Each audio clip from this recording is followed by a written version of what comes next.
Salut tout le monde, aujourd'hui on se trouve avec une nouvelle vidéo et je vais vous parler des lectures concernant les mangas que j'ai lus mais sur internet cette fois-ci. Et j'ai décidé qu'à chaque fois que je lirai 10 séries mangas sur internet, je vous en parlerai, comme ça fera assez conséquent mais en même temps pas trop. Parce que je vais pas rentrer vraiment dans les détails, sachant que je vais lire peut-être des fois un, peut-être des fois 2, 3, 4, mais pas vraiment plus de chapitres que ça en fait. Je ferai comme d'habitude, voilà, comme si je vous parlais d'un volume relié, sauf que là, ça sera juste des chapitres. Et en même temps, je vous mettrai certaines images pour un peu illustrer le tout et pour vous donner envie simplement de les lire. Mais avant de commencer, j'aimerais vous faire un petit listing qui ne devrait pas durer très longtemps des teams de Scantrad dont je vais vous parler. Donc les teams de Scantrad, si vous ne savez pas ce que c'est, ce sont des teams, donc un groupe de personnes en fait qui travaillent ensemble sur un projet ou sur des projets, souvent c'est des projets, donc sur des mangas. Donc voilà, donc j'aimerais juste vous parler de ces teams, donc j'ai surtout pris des teams françaises, mais je vais vous parler aussi des teams anglaises qui sont assez importantes et qui font des séries qui m'intéressent parce que comme bien sûr comme les éditeurs, les teams sont spécialisés dans un genre ou des fois il y en a qui font vraiment de tout. Mais là je vais surtout vous parler de celles qui font des shoujo en particulier. Donc c'est parti pour le petit listing. Alors il y a d'abord, donc c'est pas du tout dans un ordre précis, je vais juste vous dire à chaque fois s'il y a des séries qui m'intéressent chez cette team ou si voilà, c'est plutôt une team que je ne suis pas trop. Donc il y a la Bakauzui team qui est une team que j'aime beaucoup et donc je vous parlerai un peu plus tard pourquoi. Mais il y a des projets assez intéressants, elle fait aussi du yaoi si vous aimez ça. Donc le yaoi, pour ceux qui connaissent pas, c'est la romance gay donc entre deux garçons. Ensuite, il y a Lune Rouge donc, qui fait des mangas que j'aime beaucoup. Donc bien sûr, je mettrai tous les liens dans la barre d'infos si vous voulez aller voir ces sites. Ensuite, donc on a Sumirno Team, donc qui est la team, je pense, qui fait le plus de projets, qui m'intéresse et qui est une team quand même avec beaucoup de personnes qui travaillent. Donc c'est une assez grosse pas entreprise, mais vous voyez ce que je veux dire. Ensuite, il y a Cherry Blossom qui vient de commencer il n'y a pas longtemps, mais qui fait vraiment des séries qui viennent de débuter, des dernières séries qui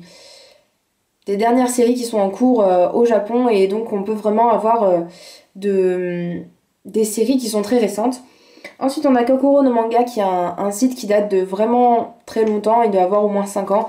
Et c'est un site que j'aime beaucoup visiter, qui est très beau, qui est très bien fait. Et j'aime bien les séries qu'ils font aussi. Ensuite, il y a Manga Fake que je ne suis pas trop. Je crois qu'ils font un peu de... Ils font surtout du shoujo, mais il y a plutôt des choses anciennes, je crois. Je pourrais me tromper. Ensuite, il y a Shiro Tokuro qui fait aussi des bonnes séries. Ensuite, il y a Aozora Team que j'aime bien aussi, mais que je ne visite pas si souvent que ça. Ensuite, il y a Black Butterfly que je visitais et que maintenant j'ai un peu délaissé. Ensuite, il y a Ichigo Chocolate Cake. Voilà. J'ai pas trop grand chose à dire sur cette team-là. Ensuite, il y a Lover's Dream qui, je crois, a eu un peu de mal à une période et donc qui sort plus beaucoup de séries.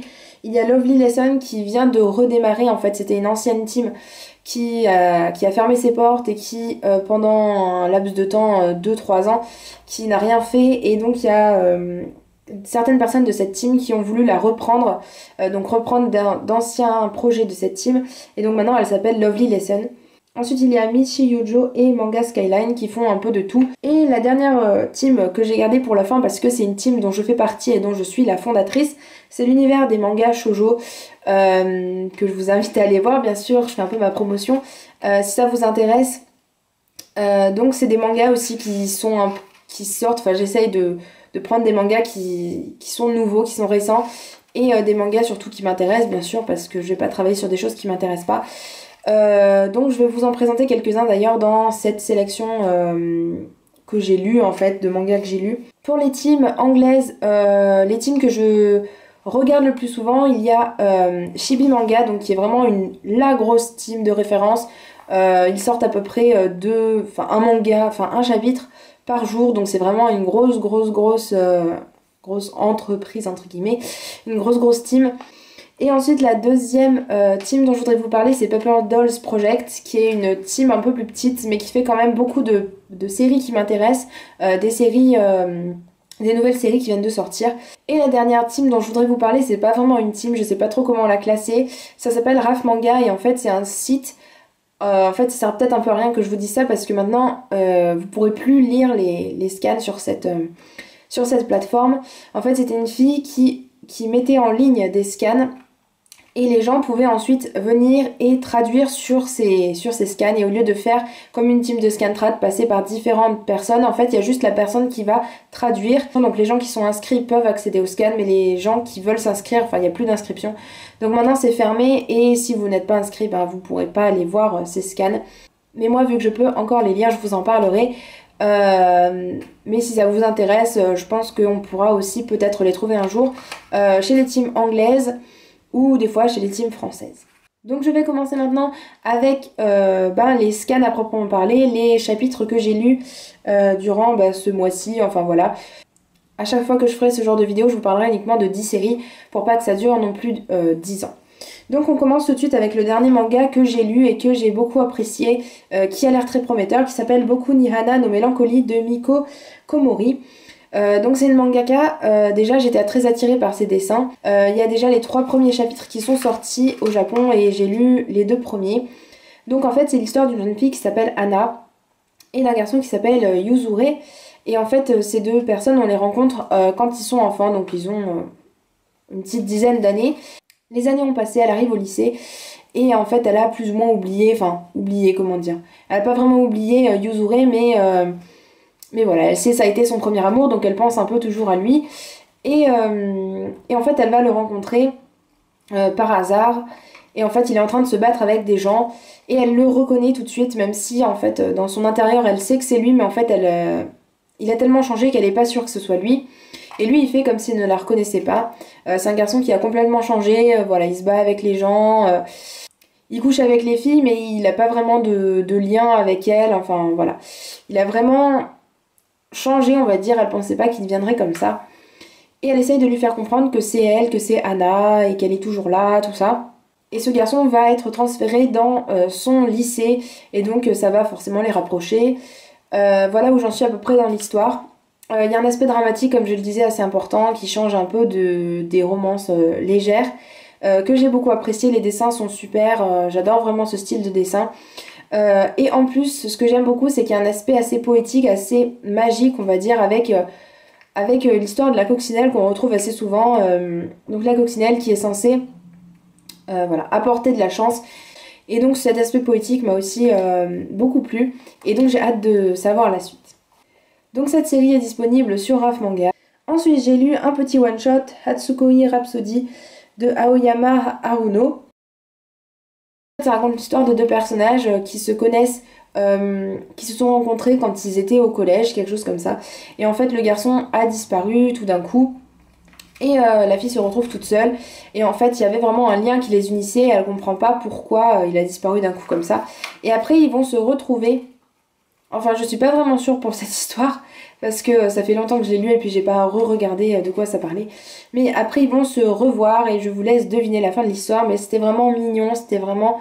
les personnages étaient attachants donc je vous le conseille. Et c'est disponible chez Paper Dolls Project. Ensuite j'ai lu aussi Kana Todechi de Anmitsu. Toujours chez Paper Dolls Project.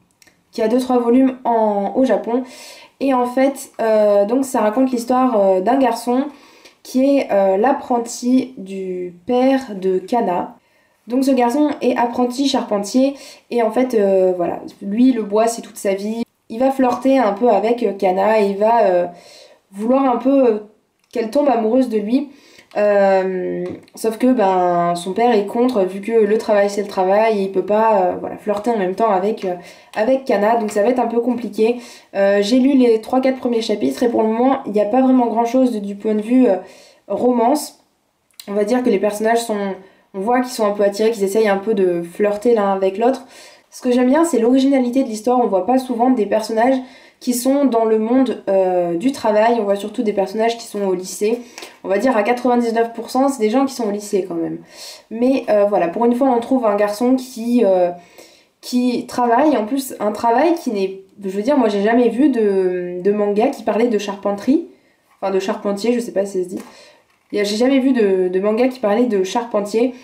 Donc là ça change un peu de l'ordinaire. A noter qu'au début cette série était censée être un one shot et que l'auteur a continué sa série vu qu'elle plaisait au public. Ensuite, j'ai lu Koi Wazurai no Eli de Fujimomo. Donc le premier chapitre, toujours disponible chez Paper Dolls Project.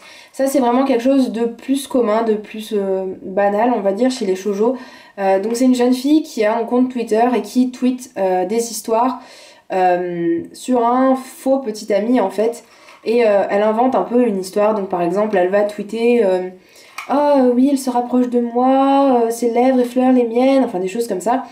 Et voilà, donc en fait c'est vraiment ces fantasmes qu'il y a sur son compte Twitter, et donc il y a des gens, il y a plein de gens qui viennent regarder ces histoires. Et en fait, le garçon qu'elle prend en fait comme modèle, c'est un vrai garçon qui existe dans la réalité, qui est un garçon populaire de son lycée. Ce garçon en fait en apparence a l'air très gentil avec les filles, il est très beau, tout ça, tout va très bien, sauf qu'il a une personnalité vraiment très mauvaise. Il est vraiment très méchant avec les filles vu que il va jeter en fait les cadeaux que les filles lui font. Ellie, donc le personnage féminin, va entendre une conversation. Le garçon va voir qu'elle est en train de l'espionner et elle va vite partir en courant. Elle va laisser tomber son portable malheureusement et le garçon va le ramasser, va voir son compte Twitter et va voir tout ce qui est affiché. Et donc vous vous en doutez, le garçon va vouloir faire un pacte avec cette fille et il va lui dire qu'en échange de garder son secret, elle va devoir garder le sien. Et donc c'est une histoire, voilà, pas très originale, d'accord, mais qui est quand même très mignonne. Les personnages ont l'air attachants et voilà, j'ai vraiment envie de connaître la suite. Le chapitre 1 est sorti, mais j'attends la suite avec impatience. J'ai lu aussi Tsubakichu Lonely Planet de Mika Yamamori. Mika Yamamori qui a fait Daytime Shooting Star dont je vous parle depuis 2-3 mois. Dans cette série, on suit encore un personnage qui ressemble beaucoup à Suzume, donc c'est une jeune fille qui est assez pauvre et qui va faire des petits boulots et qui va devoir travailler pour un auteur. Et un auteur donc qui est assez jeune, qui a 25 ans, quelque chose comme ça. Et c'est un garçon qui est toujours enfermé chez lui, qui passe son temps à travailler, enfin à essayer d'écrire quelque chose. Et de l'autre côté, le personnage féminin principal, elle, c'est plutôt une fille enjouée. Et elle, il faut qu'elle fasse les tâches ménagères en fait. J'ai lu les 5 chapitres de cette série qui sont disponibles chez Lune Rouge en français. Et je crois que les 7 ou 8 premiers chapitres sont disponibles déjà. Pour le moment, bah, ça a l'air très intéressant. Bon, il n'y a pas encore vraiment de côté romantique dans l'histoire. Mais voilà, c'est le style de Mika Yamamori qui est, je trouve, très réaliste. Ensuite, j'ai lu aussi Omowi Omoware Furi Furare de Yosaki Saka. Donc Yosaki Saka qui a fait Blue Spring Ride, dont je vous parle aussi assez souvent, donc j'ai plus eu besoin de présenter cette mangaka. Donc cette série est disponible chez la team Shirotokuro et les 3 chapitres sont disponibles en français. J'ai lu que le premier chapitre par contre. Donc on suit une jeune fille qui est assez réservée, qui n'a pas trop d'amis, qui est fan de manga, de shoujo. Et en fait, elle n'a pas beaucoup d'amis, elle n'a pas beaucoup de gens avec qui partager cette passion. Et elle va un jour se retrouver à la gare et il y a une jeune fille qui va venir, une inconnue, qui va lui demander de lui prêter de l'argent parce qu'elle en a vraiment besoin. Et cette fille, enfin notre héroïne va prêter de l'argent gentiment. Et le lendemain, ces 2 personnes vont se rencontrer une deuxième fois et elles vont un peu se parler, un peu apprendre à se connaître au moment de rendre en fait l'argent. Et en fait, elles vont un peu tisser des liens. Et donc notre héroïne, elle est assez timide, réservée. De l'autre côté, l'autre personnage est beaucoup plus enjoué, beaucoup plus bavard, on va dire. Et en fait, parallèlement à ça, donc notre héroïne va rencontrer un garçon qui est très beau. Voilà, elle va le rencontrer dans la rue et elle va se dire ah lui c'est mon prince charmant. Voilà, c'est celui que j'attendais toute ma vie. Sauf que son caractère est en totale opposition avec son apparence et donc il y a quand même une certaine attirance. Elle va quand même garder une certaine attirance envers ce garçon, même si sa personnalité n'est pas celle du prince charmant, on va dire. Et donc voilà, on a ces 3 personnages qui vont graviter. Et donc j'attends de connaître la suite avec impatience. Ensuite, j'aimerais vous parler de Ashita no 3600. Donc désolé, je ne connais pas 3600 en japonais. Donc Ashita no 3600 bio de Risa Kono. J'ai lu le premier chapitre qui est disponible en français chez la team Kokoro no Manga. Et en fait, donc cette série a l'air très prometteuse. J'aime beaucoup les dessins. Et en fait, elle sort vraiment de l'ordinaire. J'ai l'impression qu'il y a un aspect assez magique, fantastique dans cette histoire. On suit une jeune fille qui est en voyage scolaire avec ses amis. Elle rentre au lycée et là elle va se rendre compte que sa vie a changé. Sa vie, en fait, j'entends par là que son rapport avec le temps a changé. Elle va se rendre compte qu'elle est revenue en arrière, en fait, et elle va essayer de chercher à comprendre pourquoi. Voilà, qu'est-ce qui s'est passé. Et on a un peu en retrait un garçon qu'on voit de temps en temps, mais voilà, j'ai l'impression que l'histoire d'amour ne va pas commencer tout de suite, et c'est tant mieux, ça change un peu de d'habitude, de ce qu'on peut voir. Et donc voilà, avoir quelque chose de plus original, des fois ça fait du bien, donc je vous conseille cette série, les dessins aussi sont très beaux je trouve, et donc je vous la conseille. Je vous la conseille si vous voulez voir quelque chose d'un peu plus original. Toujours de cette même auteure, Risa Kono, il y a Munega Naru no wa Kimisei, qui va sortir chez Panini en février 2016 normalement, et qui va s'appeler Heartbeats. Et donc c'est une série qui est terminée en 5 tomes. Et ça c'est une histoire un peu plus banale, on va dire un peu plus commune dans les shoujo.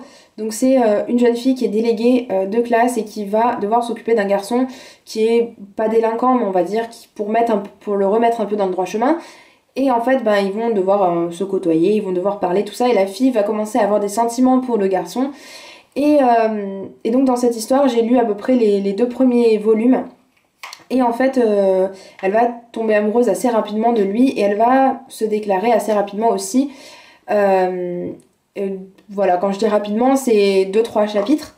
Et il va la repousser, il va la rejeter, mais elle va continuer à se battre. Et en fait, cette histoire n'est pas sur l'évolution des sentiments des personnages, ou du moins de la fille, parce que je pense que le garçon va avoir des sentiments finalement pour la fille. Mais en tout cas, donc ça sera pas sur comment les 2 personnages vont se rapprocher, mais ça va être plutôt comment la fille va se battre et va essayer de rendre le garçon amoureux d'elle. Kemono Switch, c'est l'histoire d'une jeune fille qui va devoir accueillir chez elle un garçon qui s'appelle Kojika, et ce garçon a une double personnalité, mais pas une double personnalité comme on l'entend comme d'habitude, donc avec quand le garçon est avec des filles, il est super gentil, et derrière leur dos, ben, il a vraiment une super mauvaise personnalité. Là, il a vraiment 2 personnalités distinctes, ce garçon. Dès qu'il est au contact en fait de la fille, il va changer. Donc, soit il est tout timide, réservé, on croit qu'il est un délinquant, mais en fait, c'est pas du tout le cas. Il est juste solitaire et voilà, il a pas vraiment d'amis. Ou soit il devient totalement l'inverse, c'est-à-dire un garçon qui est super à l'aise avec les filles, qui limite coucherait avec n'importe qui. Et donc, ces 2 personnalités en fait vont jouer en fait avec la fille, et en fait nous on va se poser des questions, pourquoi est-ce qu'il change de personnalité, à quel moment, d'accord, au contact de la fille, mais qu'est-ce qui fait ça, pourquoi cette fille en particulier, des choses comme ça. Et donc je trouve que c'est vraiment une approche originale, et donc je vous conseille vraiment cette série. Les dessins sont super beaux aussi, donc je vous conseille à 100% cette série. Ensuite, donc la dernière série dont je voudrais vous parler, c'est Kangai Princess de Natsumi Aida, donc celle qui a fait Switch Girl. Donc dans cette série, c'est aussi une série assez originale, c'est une série qui est traduite par la team L'Univers des mangas shoujo encore. Dans cette série, on retrouve une jeune fille qui s'appelle Meguro, qui est différente de tout le monde. C'est une fille assez en marge de la société, on va dire, parce que voilà, c'est le genre de fille qui joue à la DS, qui joue au jeu comme Amour Sucré, vous voyez le style. C'est un peu le mode off de Nika dans l'autre série de Natsumi Aida, donc dans Switch Girl. Et en fait, ce qu'il y a d'original en fait dans cette série, c'est qu'on se concentre surtout sur la personnalité de notre héroïne, de Meguro, et pas vraiment sur l'histoire d'amour qu'elle va entretenir avec un garçon. Elle va rencontrer un groupe de garçons dans le lycée, et il va y avoir un peu des embrouilles, tout ça. Il y a un garçon qui va venir et qui va la sauver. Elle va rêver de lui, elle va rêver que c'est son prince, qu'elle est sa princesse, tout ça. Bref, il y a un univers aussi de rêve en fait. On est beaucoup dans les pensées de Meguro, dans ses fantasmes, et en même temps on est aussi dans son côté ce qu'elle pense d'elle-même. Donc elle nous explique qu'elle a un visage rondouillard, mais que c'est pas de sa faute.